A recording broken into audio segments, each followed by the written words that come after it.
So this follicular phase is also known as proliferative phase. Now, what do you mean by proliferation? What is the meaning of proliferation? Proliferation means excessive growth, or I can say rapid growth of what? Of blood vessels. Where? In the endometrial lining of the uterus. Endometrium of uterus. The uterus has three lining. The deepest line where the kid is present or where the cavity is there, cervical cavity, that is known as the endometrium. Suppose here it will be your placenta tegumentum. So this will be known as endometrium. Then there will be a muscular layer, thick muscular layer, which is known as myometrium. Myo means muscle. Then there will be another connective tissue layer, which will connect this to, which will connect the last layer to which one? To the peritoneal membrane, body wall, body cavity. That is known as the perimetrium. इसलिए peritoneal. That is why it is known as perimetrium. Okay. Now, there are three layers: perimetrium, myometrium, endometrium. So in this layer, blood supply, blood vessels are produced, lot of blood vessels. So endometrium again has two specific layers.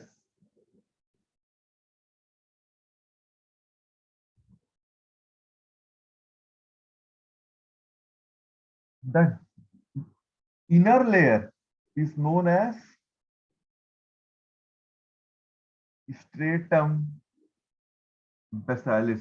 You can write it down. This is not given in your book. Okay.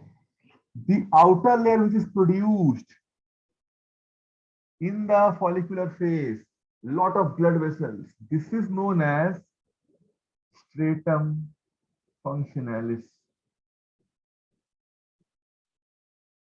And in the menstrual phase, when you see bleeding, and also this layer is sloughed off or taken off. Not this layer. This is permanent. This layer is temporary. That is the main difference between, you can say, the endometrial layers. Okay, endometrium also has two layers.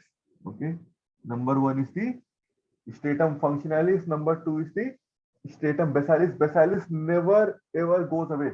It doesn't come out through the vaginal bleeding. Okay, it stays where it is.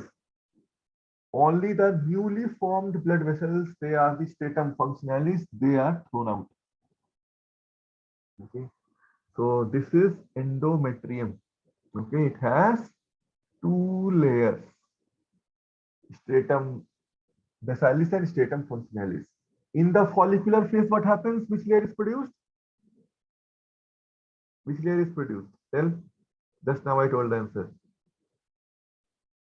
Anshika, which layer is produced in the follicular phase?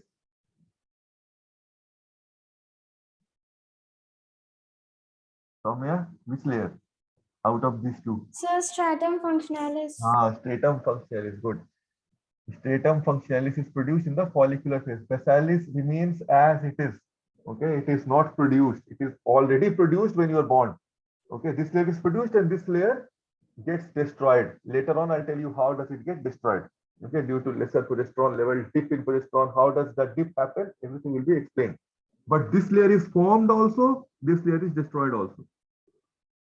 Formed, destroyed. That is why it is a temporary layer. Okay, stratum functionalis. Okay. Next, if we study, okay, there is something known as some hormones. Okay. And I also tell you about the sizes so that it becomes more of, you can say, relatable. Okay. So under the influence of FSH, okay, what happens is a selected cohort of tertiary follicles in each ovary, okay, is rescued from cell death. I told you cells die, ovary follicles die. Out of 2,40,000 remain. Out of 40,000, only 4 to 500 remain and become ovulated. Okay. So out of 40,000, some are rescued from cell death, that is known as atresia, and then they begin rapid growth. Now these follicles, they increase in size during the follicular phase, and few of them reach a diameter of 14 to 21 mm by the day 10 to 12. Few of the follicles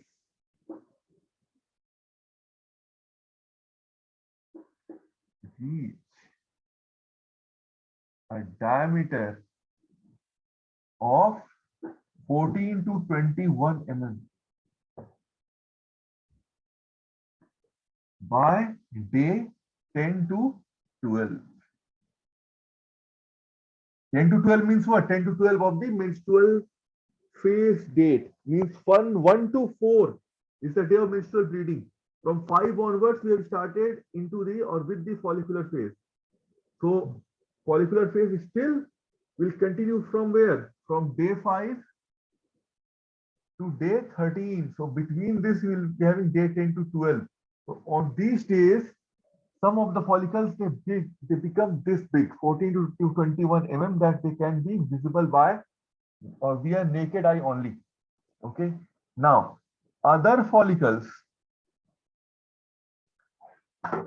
many follicles will reach this state, right? So that is your answer of the question that I told you. 40,000 are present.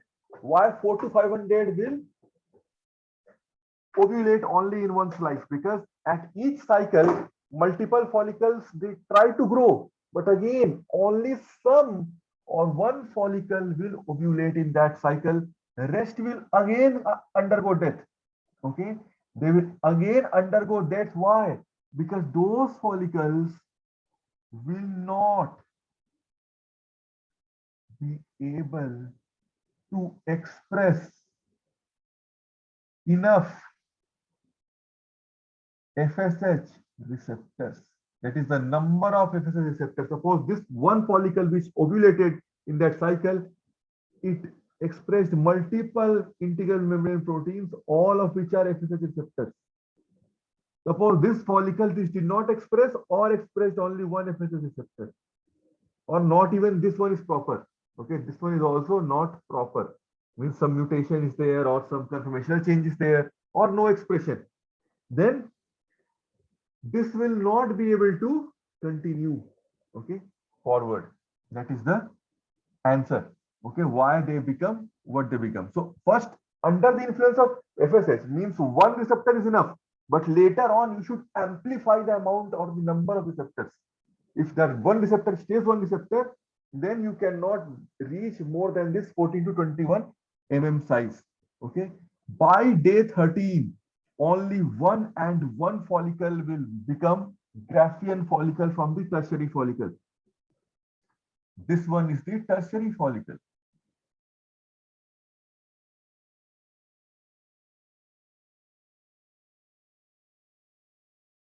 Tertiary follicle. By day 13, only one tertiary follicle will become Graafian, the rest will become atretic again. They'll undergo atresia. Atresia means cell death. Apoptosis. Atresia. Cell death. One will become Graafian follicle. Okay. So like that, out of 40,000, suppose 500 went for or went into one cycle. They became tertiary. Out of 500, only one. So 499 got wasted or not? Like that, you can only make 4 to 500, you can say, tertiary follicles ovulate, rest will become atretic, even though their number is of 40,000. Okay, that is the reason. Now, this will have a lot of FSH receptors, and this will ovulate, release the ovum at the secondary ooted stage, because still when the zygote will enter, then only metaphase 2 will get completed. Remember that. If metaphase 2, it is still arrested till fertilization. If no fertilization, metaphase 2 will not be over. Okay. Now, I told you in the yesterday's class only that estradiol, 17 beta estradiol or estrogen is secreted from where? From the follicular cells of the Graafian follicle. Okay.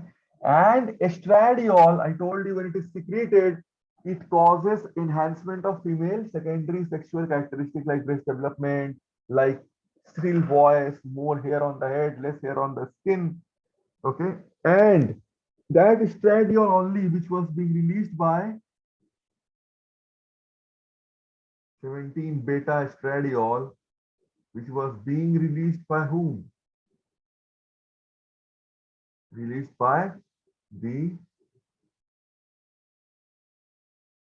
follicular gynosa cells. After androstenedione got converted to 17 beta estradiol by the enzyme aromatase. If you remember the cycle of last class. Okay. So released by follicular cells. This will lead to secondary sexual organ growth because this will be the entire body, endocrine organ in the body. It's the growth of. Number 2, growth of blood vessels in endometrium. So who causes the growth of blood vessels in the endometrium? 1 mark question. Estrogen or 17 beta estradiol. Simply also you can write it estrogen, you will get full marks in board. Okay, but for need to tick on 17 beta estradiol. Okay, so growth of endometrium means growth of blood vessel in the stratum functionalis layer. Means this blood vessel growth is also known as vascularization. Okay, or angiogenesis means growth of arteries. Angio means artery, genesis means growth. Angiogenesis. So there are multiple names, technical names, medical dictionary. There are technical names when you become a doctor. You must refer like that, that vascularization is happening. More vascularization means new vascularization. You can call it neovascularization. Mainly the arteries grow. Angiogenesis, that can also be called as arteriogenesis. So we just play with terms. Meaning is same. Vascular. Means vessels. Vessels means blood vessel. They will not carry water. So vascularization. Angio means artery. Genesis means again generation, formation. Angiogenesis. So it is the endometrium angiogenesis is caused by whom? Estrogen. Secondary sexual characteristic development caused by whom? Estrogen. Estrogen produced from where? From the Graafian follicles, follicular cells, which are a type of epithelial cells only, follicular granulosa cells. Explained in the last class. Okay. So, any doubt till here? Anyone? Anuj, Anshika, Ayushi, No, sir. Avantika? Okay. No, sir. Okay. So, this is how complex your female body is. We males, when I teach you the male reproductive system, I taught you only testes and all. Only spermatogenesis remaining, it is very short. 20-30 minutes, it will be done with complete explanation also. Oh, I thought, yeah, I have completed spermatogenesis. Yeah, the type A, that is, it stays in the, you can say, stem cell stage. So you have seen already that the males are very, very simple. They undergo spermatogenesis when? At puberty, in the seminiferous tubules, right? Rete, testis, tubuli recti, epididymis, caput and cauda. So they're very, very simple creatures. Whereas female, you see so many things happen, okay, in female body. Now we have just scratched the female body. Now we are going to go deeper into the follicular phase, the regulation. Before we go into regulation, I'll tell you, the endometrium becomes extremely rich in blood vessel supply. Okay, in blood vessel supply. And one more thing, water also accumulates in the endometrial layer, okay, which is known by the name edema. If you press your skin, if it gets pressed, means water is present, that is edema. I told you why it happens, because vascular permeability increases or protein deficiency. Okay, if you remember class 11, right? Kidney chapter, nephrology. So albumin deficiency or increase in vascular permeability. These are the capillaries which grow if they are very, very permeable. So water can come out and fill in the interstitial space. Interstitial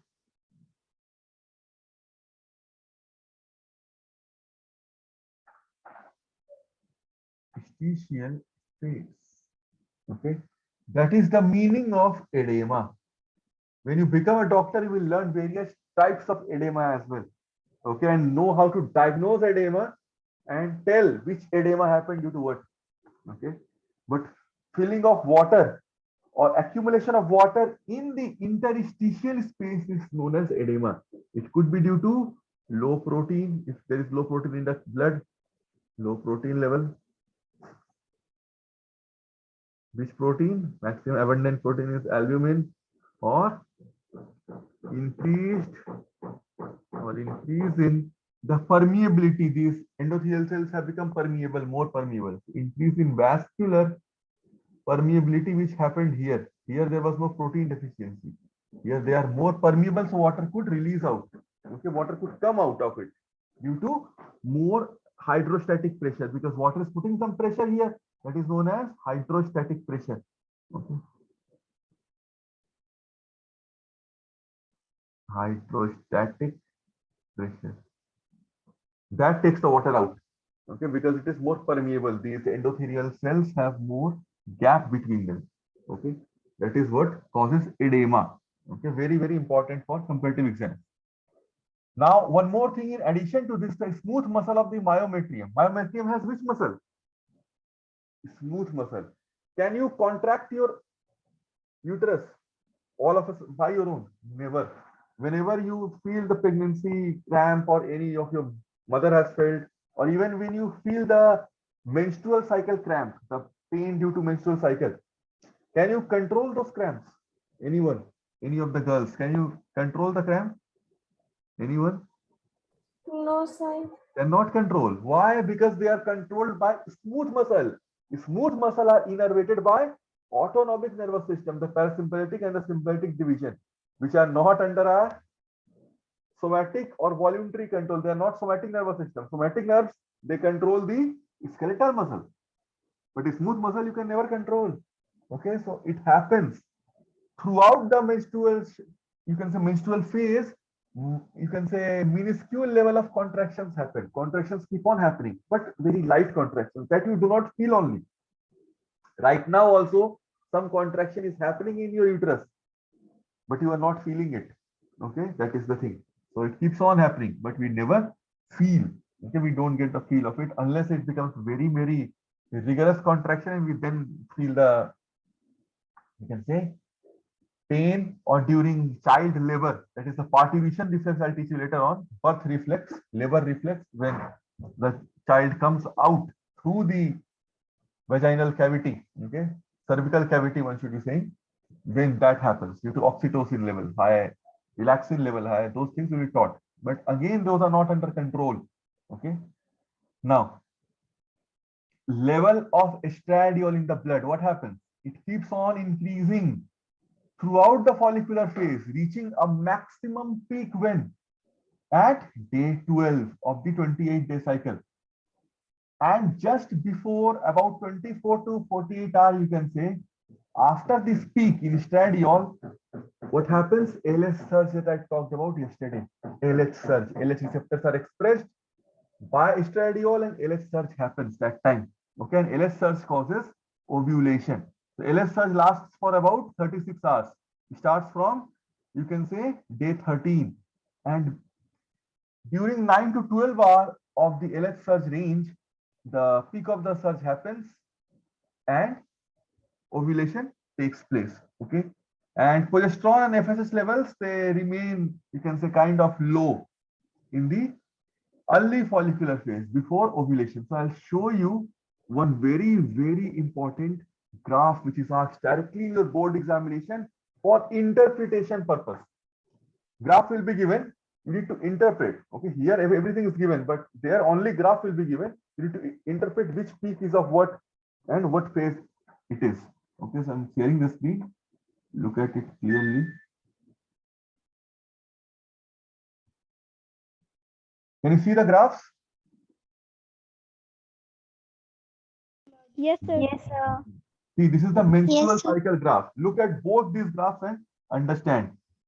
This is level of FSH and LH. Multiple times they will try to confuse you, perplex you by combining these two graphs. They'll give FSH, LH, estrogen, progesterone, or estradiol, progesterone in one graph only. Make it very, very, you can say, congested. But be sure with your concept. Trust your concept. You can solve with 4 are given. Here 2 are given separately so that you understand first timer, you are beginner. Let's understand graph number 1. These are the days of the menstrual cycle. See, 12-day FSH is quite low. Peak is there, but quite low still. But day 14, you can say 13 to 14, LH has hit the peak. You can see LH has hit the peak between day 13 to 14, and then ovulation will take place. Okay, that means at this point, what will happen? This peak goes when? Only for LH, because it is near day 14. That is how you know that this peak will be LH if LH is not given. Day 14, peak, very close to it, LH. Day 12, I told you FSH peak. Okay, that will happen. And in this graph also, I told you day 12, estrogen will peak. So day 12, bigger peak is estrogen, lesser peak, I told you, is FSH. Okay, and then after ovulation, we have progesterone peak. Okay, because we have crossed day 14, we have come to day 21, 20, 22. So after ovulation, we have progesterone peak. Before ovulation, progesterone is very, very low level. Is at a very low level. Its level is quite dipped, quite low. Okay, quite reduced. Getting, so this is how you interpret this graph. These are the hormone, these are the levels of it. And if I come down here, you can see the stages of the follicle. Small follicle, growing, growing. Now Graafian follicle, day almost day 14. Then Graafian follicle will ovulate at day 14. Then the follicle has ovulated. This is the ovum. It has come out. Arrested in metaphase 2, unless it is fertilized by the sperm. Now this remaining follicle will become later on corpus luteum. Then this will become corpus albicans and will start degrading. This corpus luteum later on will produce progesterone, that I'll explain. Okay, but this is the thing what happens. Okay, and this is the previous cycle, so it is again disintegrating corpus luteum, which is known technically as corpus albicans. Okay, white. Luteum means it is yellow in appearance. Albicans means it becomes white, cannot produce any more progesterone. This is the follicle empty. This is the ovulated ovum. Now this empty follicle will become corpus luteum, and that will release progesterone. Okay. So any question in this graph? You can ask now. Very, very important this thing is in for your board examination. Anurag, any question? Anuj, Amantika, Vasishti, Soumya? Any question in this graph? No, sir. Okay. So now coming on to are some of the hormones that I'll tell you about. Okay. So this follicular phase, if we draw a negative feedback loop, which I taught you in class 11th, what is negative feedback loop? That if you have extreme level of a hormone, that hormone will itself go and bind to the synthesizer gland, or the gland which synthesizes it, and inhibits its own synthesis, because you don't want the hormone level to peak too high. Okay, biology is always dealing with optimal level. Okay, there is something as positive feedback loop also in case of oxytocin release in pregnancy, but that is needed. Okay, I'll explain that as well. But mostly we have negative feedback. Too much insulin, that is a problem. So insulin may insert it or cause or initiate negative feedback loop. Okay, glucagon will take over like that. So too much, you can say, human growth hormone, that will go and bind to the, you can say, the paramedian optic nucleus, right? So that growth hormone is not released anymore from the growth hormone, releasing hormone is not released from the hypothalamus, right? Like that. So that is what happens. So here, if you draw arcuate nucleus I'm not writing, but you should know arcuate nucleus releases the GnRH. I'm just writing hypothalamus. Okay, hypothalamus, part of the limbic system. Then pituitary gland or hypophyseal gland, technical name. Now, of the pituitary gland, I told you pars distalis of the adenohypophysis, anterior pituitary releases these hormones, FSH and LH. So they will release FSH and LH. Okay. Now FSH will bind to Graafian follicle. This will also bind to Graafian follicle. LH level is very low in the follicular phase. If we're talking about follicular or proliferative phase here, follicular phase, you can say negative feedback loop.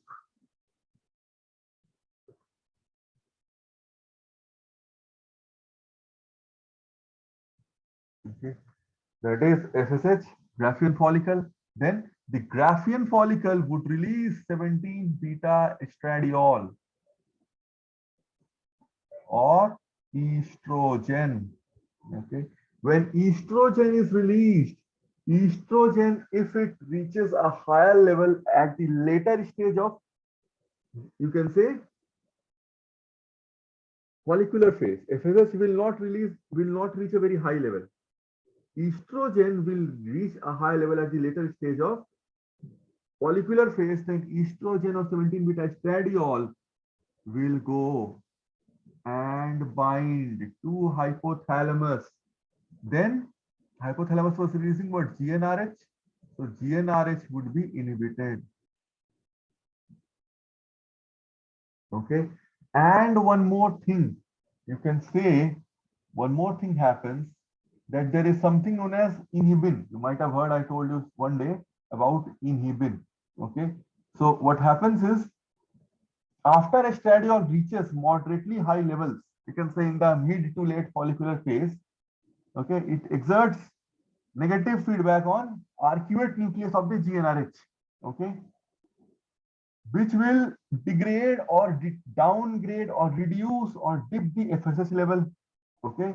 Now ovarian follicles also release a substance known as, or a protein known as, inhibin. Okay. The follicles will also release inhibin, which binds to pituitary gland and only, minus means inhibited, only suppresses FSH release. It has no effect here. You can write it down. Inhibin has no effect on LH release. Very, very special.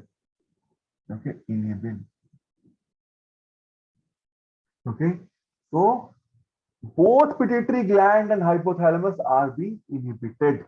Okay, FSH is getting down regulated. Now FSH cannot bind to, if FSH cannot bind to the follicular cells of the Graafian follicle, will the aromatase be produced? Aromatase will not be produced. Now, if aromatase is not produced, androstenedione cannot be converted. Now it cannot be converted to 17 beta estradiol. Estrogen level will go down on its own. Okay, that is why this thing happens. So without FSH, no aromatase. Without aromatase, how can you convert androstenedione, or simply calling it testosterone, to 17 beta estradiol? You cannot convert. Okay, so estrogen level will eventually go down. That will happen. And two more things I'll tell you before I end the class. One thing is something known as, there is an ovarian peptide known as activin. Activin stimulates FSH secretion. Okay, have you drawn this? Draw it. Then I'll erase it and explain one more thing. Draw it up, this specific feedback loop. Negative feedback loop for follicular phase or proliferative phase. Any questions in this, Soumya, Vasishti? No, sir. Okay. No, sir. Anshika, are you here? Yes, sir. Any questions? No, sir. No. So, have you written this? Shall I erase? Yes, sir. Okay. So, there is another hormone known as activin, released by, it is a peptide, means protein.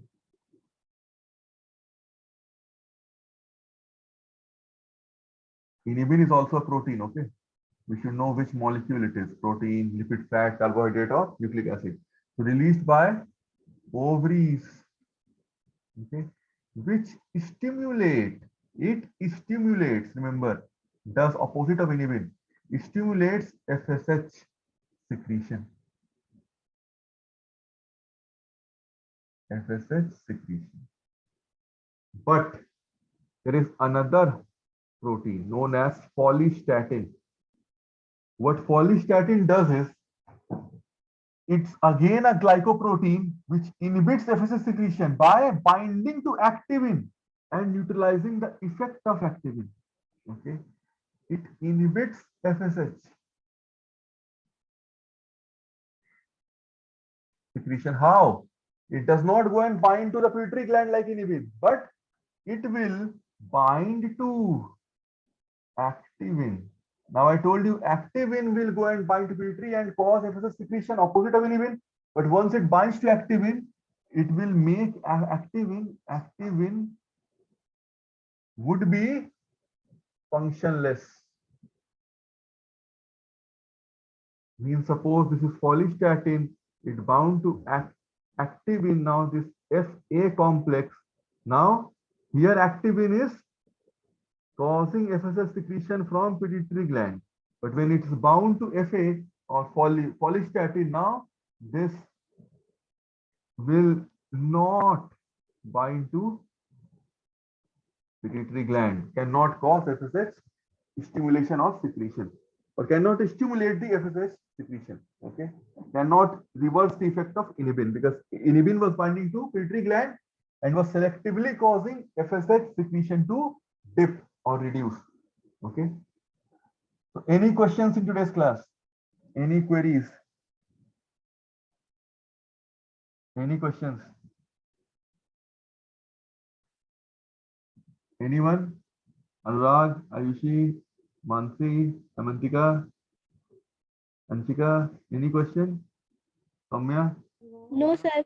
Okay. Okay, then so we'll meet tomorrow and discuss ovulatory phase, negative feedback, and also luteal phase. Okay, thank you. Thank you, sir.